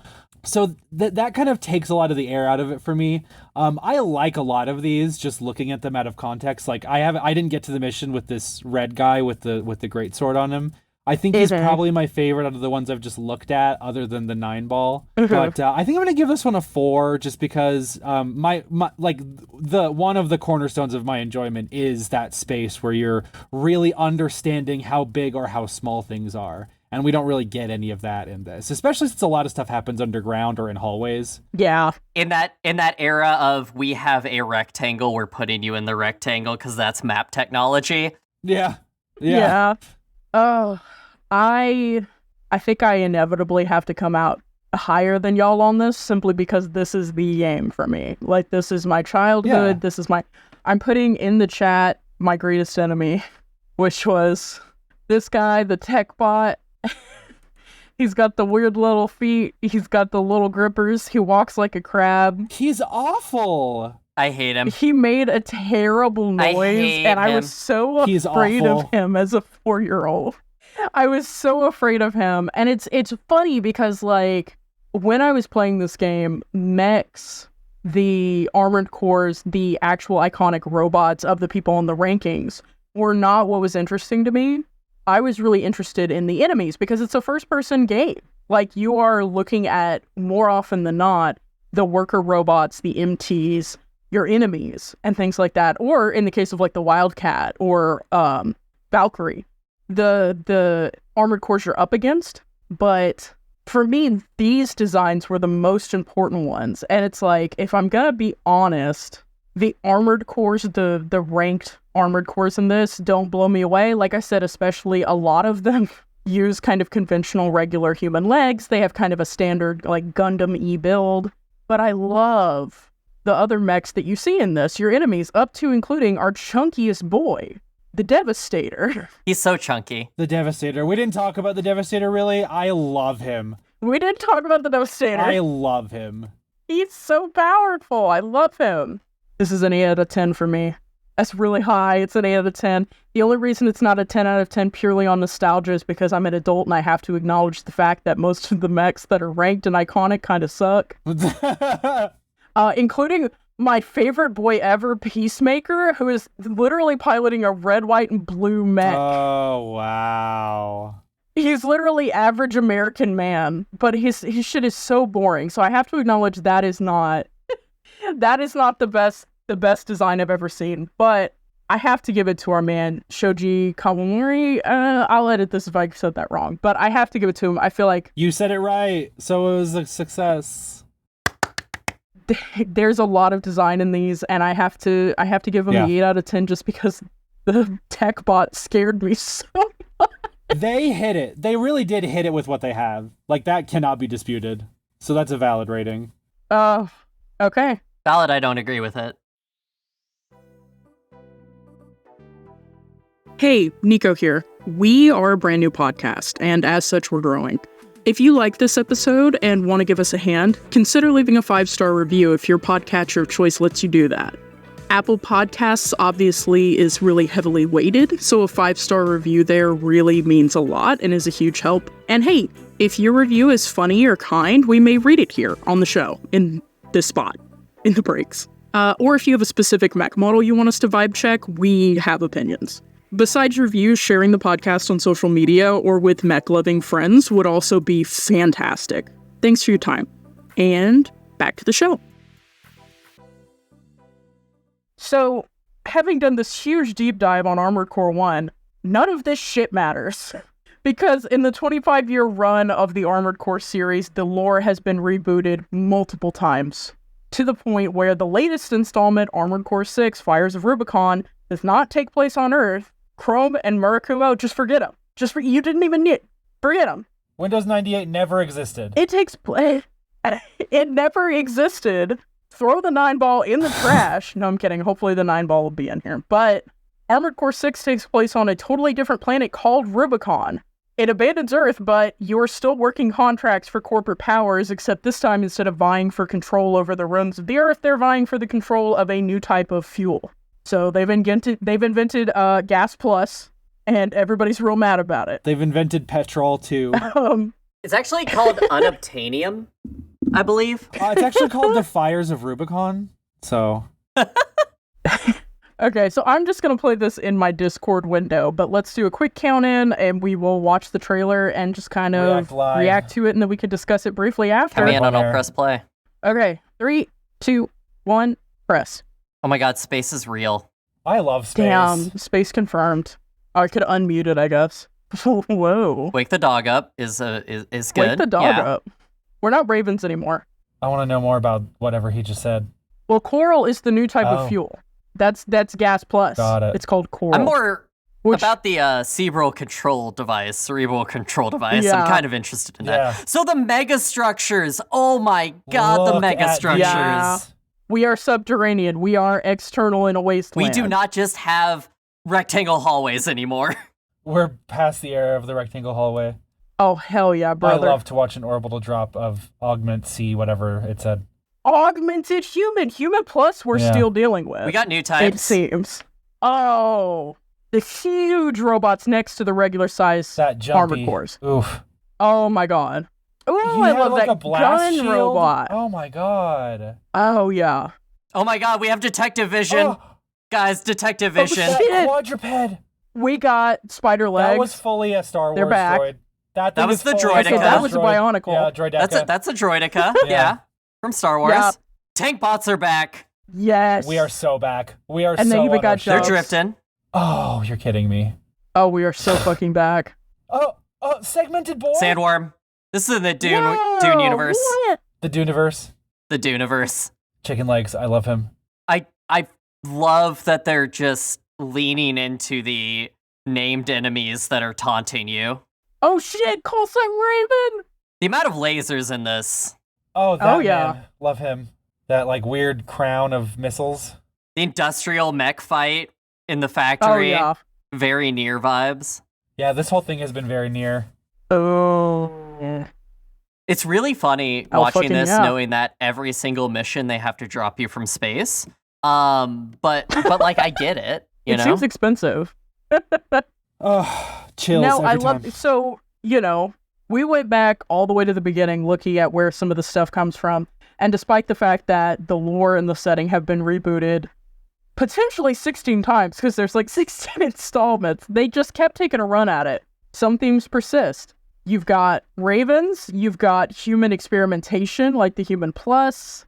I think it's interesting that handlers are getting a lot of the credit. You've got dogs instead of ravens. You've got people being treated as tools of a Yeah. handler. Arguably in Armored Core 1, people could have referred to you as Hustler 1's, Yeah. dog. Or a dog of war. I think it's, there's still retained DNA while it being really, really new, and I'm excited to see where they go with it, because like we talked about, like, we've had decades of this conflict, of this story, of the corporate conflict, of the corporate struggle. So, yeah, it'll be interesting to see where they go Yeah. with this. I'm excited. I'm so thrilled. I'm excited. The open world nature and some of the gameplay videos for this just makes it seem fun. I think it'll be good with whatever it is. I do want to say that I'm tired of strafing in mech games being the core gameplay mechanic. I get it, That's fair. but this looks like more of it, which is going to be fine. I'm going to play it, I think the Yeah. strafing is the dodge roll of the... Like, FromSoft is The never going to Mechaverse. get rid of the dodge roll. They're never going to get rid of the strafe. What I feel like they're doing with this, and I'm going to make an allegory to the other AC game, Ace Combat, is you fight mega weapons in Ace Combat with your little plane, and I think they're going to lean into that part of Armored Core in this. Like, just looking at Yeah. I love mega structures.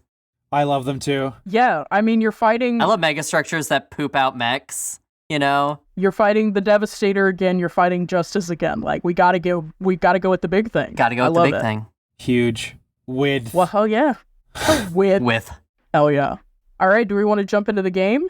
I'm ready for a game. Game mommy. Play me a game. Okay. Fires of Rubicon, you got us in early access? Wow. We already have the clout to ask for code? Yeah, I wrote a really nice letter to FromSoft and was like, hey, you really scared me. You walked in, you asked to see the manager, you gave him a firm handshake, and he said, you got a job. Here's a copy of Rubicon 6. No, it's time for a game. The name of this game is The Cost of Doing Business.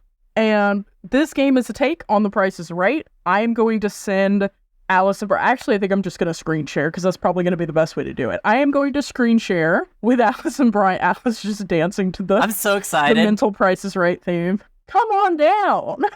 I watched so much of Price is Right growing up. Throw in some mechs and I'm ready to go. Oh, is that what this is? Oh, I'm so in. I'm so in. Yeah.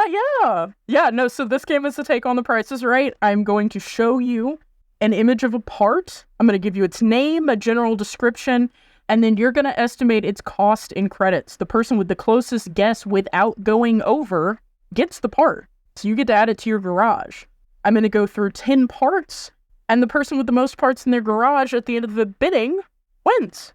So, but to give you a mental frame of reference to start, let me go ahead and start the screen share. Yeah, give us a baseline of pricing, because I played this game, but the numbers, Mason. Number go up. Okay. So take a look at my screen that I'm now sharing with you. It's beautiful. So yeah, this beautiful fucking Is that a trash can? It looks like a cooler. It looks like a cooler. So this is to give you a baseline. This is the cheapest unit in Armored Core 1. It is the B-P320 boost unit. So this is a booster that you mount on the core of your mech to allow it to jump and glide. And this is the model that comes standard when you start the game. So this is your stock model. So the cost of this unit, arguably the donut tire of the Armored Core, is 10,800 credits. Okay. So this is your low end. This is the cheapest part you can get. This McDonald's trash can is $10,000. Got it. It's 10,000 hot dollars. The next part we're taking a look at here, which is a sort of shiny sandwich. This is the most expensive part in the game. So this is the QX 9009 fire control system. So this is a module that determines the number of targets your unit can lock onto and the speed at which it locks on and the range. So this unit allows for lock-on of up to 6 targets simultaneously at average speed, and it covers the longest range of any FCS unit. This beautiful, shiny little sandwich cost 96,000 credits. So just under 100,000 credits. So this is your most expensive. So your least expensive, weird little trash can, costs $10,000. Your most expensive, shiny sandwich. Beautiful shiny sandwich that costs 96,000. That chrome Reuben. Yes. Chrome Reuben. So if I'm Chrome gonna name my mech that in Armored Core 6. If Chrome makes a Reuben, what does MM make? That horrible salad and nothing else. Well, yeah, you described God's worst wedge salad. Hey, they're trying. Oh my god. Okay, we're heading into the first bidding. So, for your consideration today, we have the beautiful HD-Red Eye head unit. So this beautiful head unit, as you can Trapezoid. see, it's definitely got a shape. It's got kind of a Zaku eye. Got your singular circular eye. The mono eye, yeah. And its biggest and most wonderful feature is this Tall. fucking antenna. It's so Yes, see on powerful. it. It's so tall. This is a standard head unit, but it is equipped with radar on board and an enhanced auto map function. So if you have this head, you do not have to spring for a separate radar unit. What are we thinking the price is of this beautiful HD Red Eye head unit? We'll start with... Is this a closest Atlas. without going over situation? Closest without going over. Oh, shit. Okay. I'm going to say... The units are credits. I am going to say, since this is a head unit with built-in capabilities that would help you not use other parts, which would lower your power usage, I'm going to say 68,000. Wait! You know what? I went a little short. 69,000. Nice. You got it. Nice. Thanks. Brian, what are you thinking? I was thinking low ball because you said standard. It was a standard part. So I was thinking... I did say that. I was thinking like 25,000. Okay. Now, I watched more Jeopardy than Price is Right. These are your final answers. Alice, you've got 69K. Brian, we're at 25. Nice, yes. So, yeah, nice. Yeah, yep. Yeah, nice. Fantastic. Well, Brian, you get to stock your garage with a brand new HD Red Eye unit. You would have gotten yours for steal if you only paid 25K for it. Right between you two, this unit costs 41,100 credits. Wow. So, neither of you were exactly wrong. It is definitely one of the pricier head units because it does have onboard items, but it is still a standard model. It is not a special edition. So That's actually what they call me on the streets, the priciest head unit. Can we have Rosencrantz or whatever her name is be our Vanna White for these? Yes! Oh, Los Vice, yes, let's get her on the stage. Russ Weiss! Wait, Vanna White? Fantastic. What game are we doing? They don't... Alright. Yeah, Vanna White is... Okay, never mind. Alright, so first unit goes to Bri. The second What a cool helmet. piece of hardware we are taking a look at today, it is one of the 3 core units. This is the XCH-01 core unit, one of only 3 core types available. This is a heavyweight core with thick plating and an excellent shoulder load. What are we thinking this is worth? Let's start with Brian this time. I'm going to go with my heart. The first number that popped into my head, 41,000. So the exact same price as the is last that what one. it was? That's what I thought. Yeah, that's where you got that number. Okay. I'm doing it 41,000. That's fine. I'll lock it in. Okay. So Brian is saying 41,000 for the breasts boobily of armored cores. Alice, what are you feeling for this beautiful chunk of core meat? So this reminds me, looking at this chunky core unit, this reminds me of like a breastplate that a football player would wear. So I'm going to give this Tom Brady's number 12 jersey 12,000. Okay. So we're low on this one. All right. After the last one, I'm playing safe. I'm going to hope that Bri overshot. Okay. Well, with this unit having some of the thickest plating in the game, it looks like Brian is stocking that garage because he is walking away with this unit, which is priced at 72,000 credits. This game fucking sucks. That's a chunky. What I'll say, and it's a chunky. I think this isn't the most expensive. I think the most expensive is about 84,000. Unfortunately, the core of your armored core is an integral part, so it is fairly expensive. I just assumed because there were only 3 cores that they wouldn't lock them behind a price point, so that's on me. That's on me. Oh no, that's on me. This is still capitalism. But good effort. Okay, moving on to our next part, which was beloved to me when I was 4 years old. We got the Gatling gun arms, baby.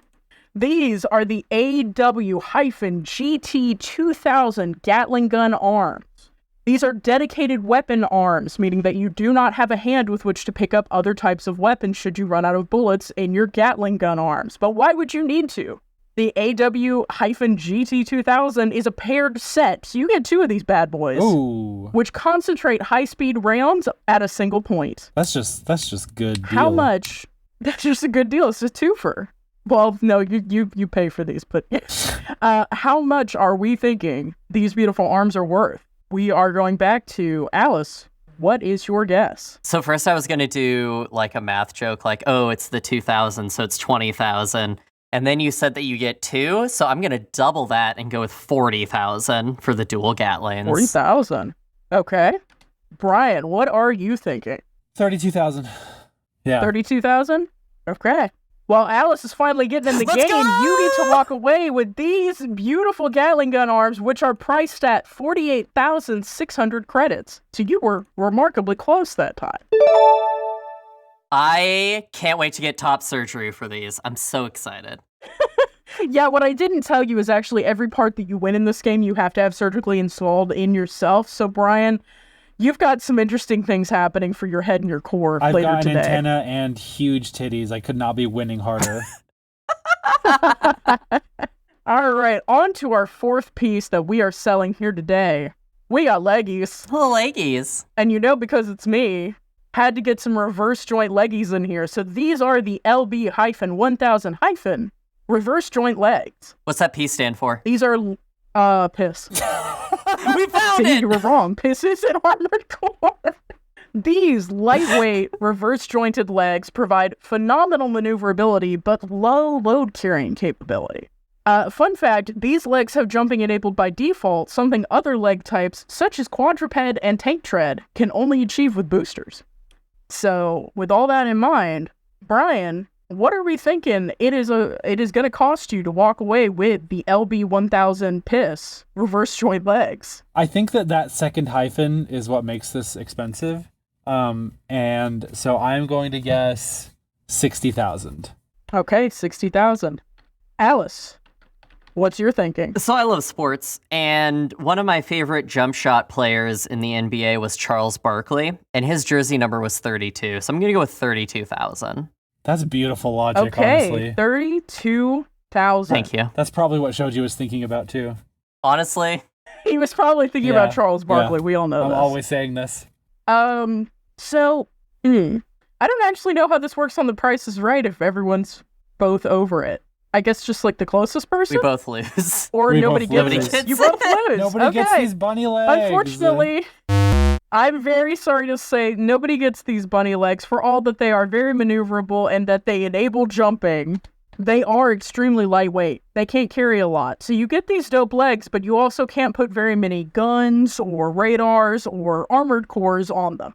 So these legs only run you about 20,500 credits, and unfortunately that means they're not going home for anyone's garage. So good luck building an AC with no legs. But on to the next. I mean, I'm not too upset about losing these ones. They're not great. Yeah, well, yeah. No, that's fair. All right, moving on. We have this fucking thing, which looks like a heat sink. Is that Is that the robot from Power Rangers? a golden This. chalice? Yes, this is actually the chalice that Is this Christ is this the drank from. Holy Grail War? Are we in the Fate This is series? the Okay, No, because I have taste. I don't like that. There's mechs. There's mechs in Fate. We could cover it. I just want to be clear. No. This is the SP-MAW, the MAW radar option. So this is an optional part that augments an armored core's radar to add a missile display function. So if missiles are heading towards your direction, this will tell you about it. How much are we thinking this optional part is worth, Alice?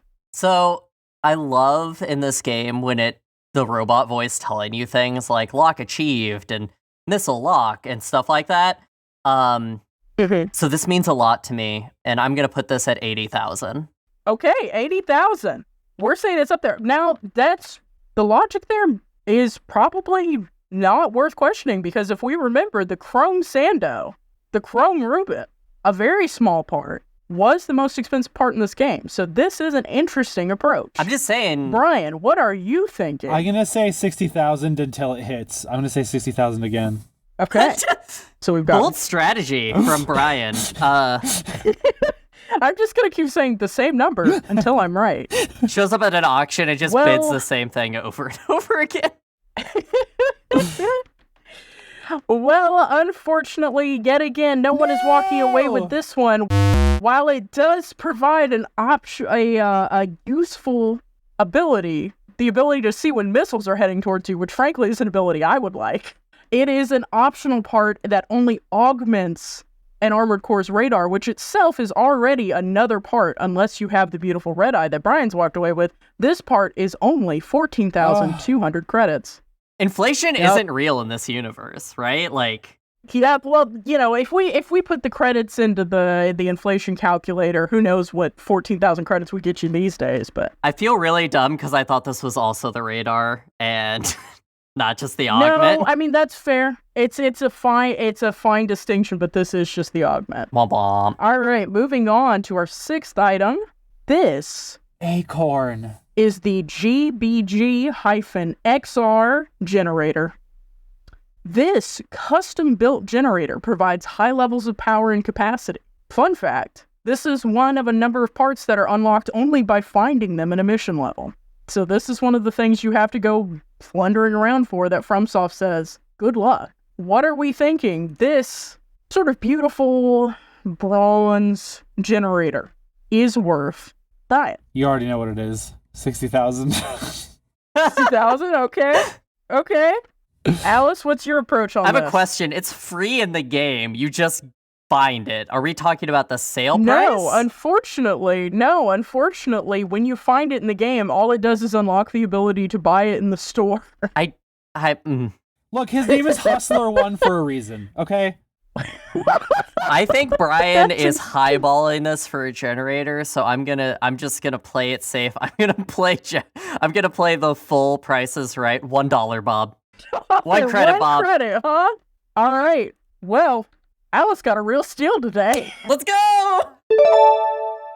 Because this generator, while not 1 credit, is available for the just under 60K price of 56,000 credits. So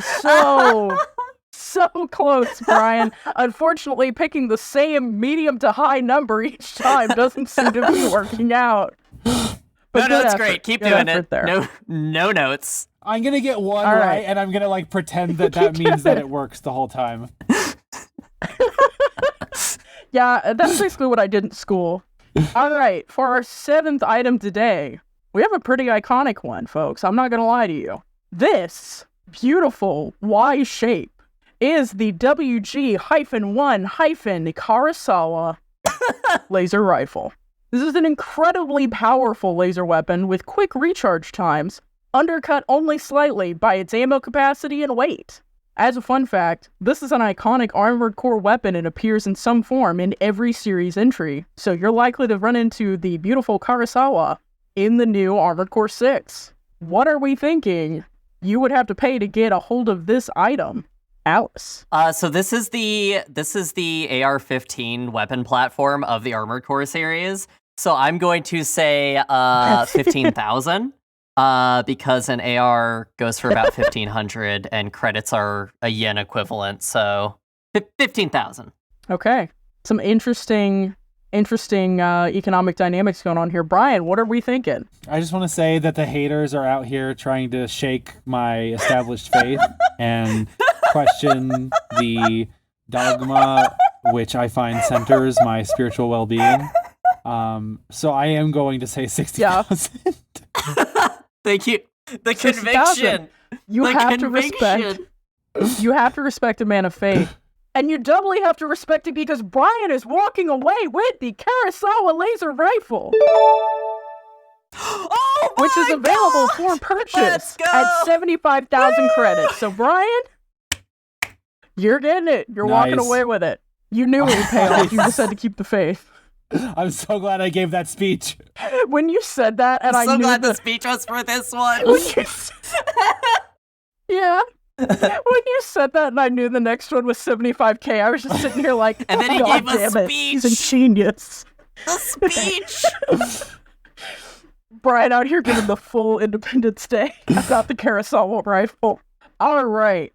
Moving on to our 8th part. We're getting into the home stretch here, folks. This beautiful flask.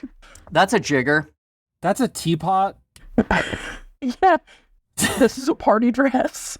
This is the B-P350 booster unit. This is an economy booster unit option with great lift, but high energy consumption. How much are we thinking this will run you, Brian? Now I'm faced with a spiritual crisis because I've been brought to the climax of my belief system. So now it's all just in chaos. 15,000. Okay. Yeah, no, that's fair. When in chaos. Alice, what are we thinking? I need 5 seconds for this joke. Okay. Okay. So this is an economy booster, right? Oh my God. So my thought process here is the economy booster doesn't get great gas mileage.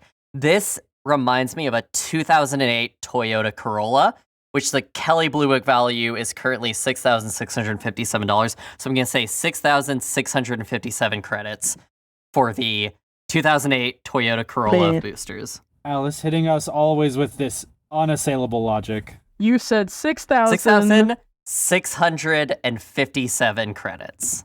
57 credits. Okay. I'm glad you specified the 57 there, because that's what means you're walking away with this great booster, Alice. Let's go! This economy booster, while Brian was close with 15K, can be attained for the low price, not quite Corolla price, but the comparable price of 12,800 credits. If we remember, the lowest priced item in this game is a booster. This one is like, a hair better. So I get it though. The flask shape reminds you of a beautiful woman. You want to pay 15,000, unfortunately. I'm a little worried that you're seeing a woman in this. Like, It has a cinched waist. What are you talking about? Let's go to the next item, because I'm just worried about everyone here. Alice is having to confront some sexual crises happening here. All right, for our 9th item, we have... Big boy. I love it. This beautiful piece of hardware. This is the WR-L24 back-mounted rocket launcher. This rocket has the greatest firepower of any single weapon, though replacing its ammunition is costly. What are we thinking you would have to pay for the greatest fire of any single weapon, sans the ammunition cost? Alice. So this reminds me of a Flak 88 cannon, which is also expensive and worthless. So I'm going to say 88,000 credits. Okay, 88,000 credits. Bold move, bold move. What's the maximum price, by the way? What was the maximum price again? The highest we saw was 96,000. Okay. All right. Just wanted to make sure. Yeah. Within the realm of possibility. Yep. Brian, what are we thinking 56,000. for the WR? 56,000. Okay. Do you have any thinking behind that number? Or you just kind of First choice, best choice. professing? I am being led by the light of the Lord. Okay. Well, God hates you and flat cannons because neither of you are getting this item, I am afraid to say. The WRL-24 back-mounted rocket launcher may have the greatest firepower, but again, the ammo will kill you, so it is comparatively bargain priced at 29,460 Pretty good. credits. So I'm afraid no one is getting that one. It's okay, I got a cool laser rifle. And for our very last item on the docket today, you know her, you love her, you've seen her in every FromSoft game ever released. It's the Moonlight Greatsword. This is exactly what it looks like. Wait, what? Wait, what? This is the Moonlight. I don't even know how to describe what this thing is. Granted, this is the emitter. It looks like a camcorder. It looks like a gold-plated Sony HX8000 camcorder from 2002. This is, of course, just the emitter. The actual Moonlight Greatsword looks a little bit more like this. It's a beautiful rendering. Or, I guess the better example would be to look at the image of the Wildcat again. You've got a long, nicely shaped, nicely tapered, white-blue blade that is emitted. And I guess if we have to look at later editions from the franchise, it looks a little more like what you might be expecting. Oh, love that. Yeah, it's the beam saber from Halo in later series. Yeah. Yeah. But in its first incarnation, this is just what you mount in your arm to get the effect. You don't need something showy. It does the job. This is the LS-99-Moonlight, all caps, laser blade. This is a blade weapon with more than twice the power of conventional laser blades. It's heavy. Fun fact, this is the Moonlight Greatsword. That's just what it is. The Moonlight Greatsword appears in some form in nearly every FromSoft game. How much are we thinking you have to pay for a legacy, Brian? So those of us around here who know the deep lore about me know that the way that you get the Moonlight Greatsword in Elden Ring involves my beautiful wife, Ronnie. And she and everything about her and everything that touches her and all of her periphery is priceless. And so I'm going to say, what was the maximum? 96, right? The maximum that you saw was 96,000. I'm going to say 95,999. Okay. Alice, what is your thinking on this legendary blade? So I could do the prices right. Bob, I'm going to go for $1, but that's not sportsmanlike. And also, this is very fresh in my memory, so I'm pretty sure I know the price. I'm going to play it safe and say 50,000 because I'm pretty sure the number started with a 5 when I was looking at it. Oh, potentially a spoiler. Brian, before I declare anything, what's the vibe check? How are you feeling? There may be some insider knowledge, but let's talk reasonably. Would this be unexpected in a world of corporate war? I don't know, but I know that spiritually I'm doing right by my wife Rani, and I will not be assailed by haters on this day. Hey, I for one love respecting women, which is why Alice is leaving with the Moonlight Greatsword. Da-da-da-da-da. let's go! Choo-choo-choo. Can I guess the price? Unfortunately, yes, guess it. 56,000. Very close. So your memory wasn't perfect. It is I'm glad I played it 54,000 safe. credits. So for half the price of the Chrome Rubin, you can get arguably the most iconic weapon in this game. For half the price of the Chrome Rubin and falling down a really, really deep hole and then spending 10 minutes walking back out. So I'm going to very quickly tabulate our garage hauls today. And at this point is where the Price is Right overlaps with Storage Wars. Right, if you defeat my armored core, you can Tell take you, that man. weapon from me. Continue your tradition of beating up women to get this weapon. Wait, do you beat up Ronnie to get this weapon? No, not at all. Oh no, I'm so sorry. It's actually, I just assume. if memory serves, it's actually just laying around near where you conclude her story. Oh, Ronnie.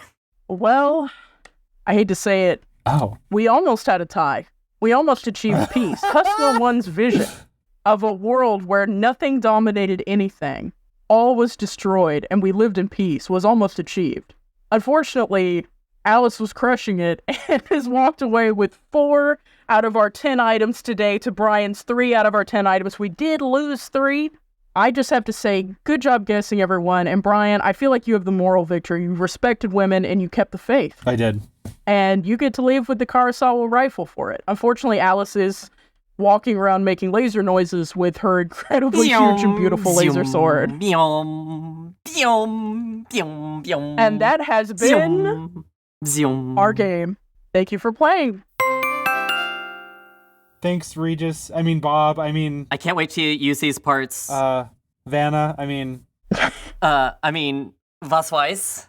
Yeah, now you are actually, of course, going to have these embedded in your body, so... Insert the sound of, like, a power cutting tool gearing up. Okay. We have received a very important email on our laptop, and I think it's time we take a look at it and see if we can help a pilot out. Dear OSG Pod, recently, a new member has joined my mercenary band and is making quite a stir. Despite the long-standing conflict between the major corporations on Earth, their actions have started to cause an imbalance that threatens to send the whole world into another great cataclysm.